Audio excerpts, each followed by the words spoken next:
Saat akan menaiki bus, wanita yang sibuk menelpon ini lupa akan anaknya. Dia melewati rantai pembatasan jalan membiarkan anaknya di belakang, lalu tanpa sadar dia pun berjalan masuk ke dalam bus tersebut, meninggalkan anaknya yang berteriak-teriak memanggil ibu.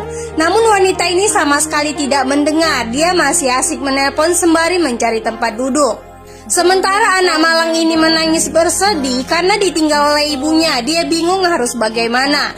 Lalu dia pun berjalan sendiri di tengah hutan tanpa tahu arah dan tujuan yang akan ditempuh. Malang nian nasib anak ini, punya ibu yang tidak peduli kepadanya. Di tempat lain, wanita yang masih sibuk dengan handphone masih juga belum sadar. Lalu saat dia menoleh ke samping, dia kaget, tidak ada anaknya.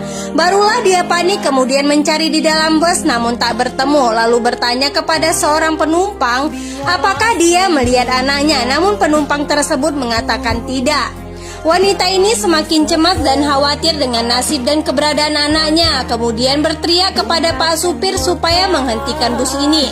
Setelah berhenti, dengan cepat wanita turun dari dalam mobil ini, kemudian berlari dan berteriak memanggil-manggil anaknya itu.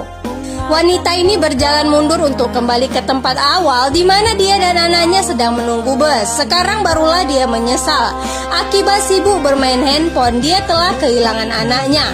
Sampailah dia di tempat menunggu bus bersama anaknya tersebut. Namun di sana dia tidak lagi menemukan anaknya. Dia semakin ketakutan, panik bagaimana nasib anak balitanya di tengah hutan seperti ini. Kemudian berteriak memanggil-manggil anaknya itu, namun tak juga berhasil. Sementara anak kecil ini terus saja berjalan di tengah hutan sambil berteriak meminta tolong, berharap ada orang yang mendengarkan. Namun usahanya juga belum berhasil.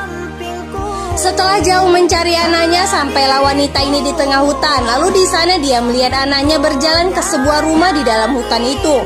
Maka cepat dia ke sana untuk mengejarnya. Sementara anak kecil ini juga mendengar suara ibunya, lalu berjalan ke depan mencari arah suara itu. Kemudian kembali mencari di belakang rumah, tapi dia tidak juga menemukan ibunya.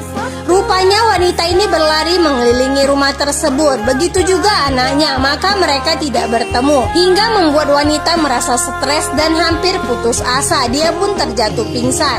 Sementara anak ini kembali melanjutkan perjalanan, lalu karena kota menemui polisi untuk meminta tolong membuat laporan atas kehilangan anak sembari menunjukkan foto anaknya. Polisi ini meminta tenang, tapi proses pencarian tidak bisa dilakukan sekarang karena waktu sudah sore, maka dia mengatakan akan dilakukan esok hari. Dan sekarang wanita ini barulah menyesal akibat kelalaian dia kehilangan anaknya.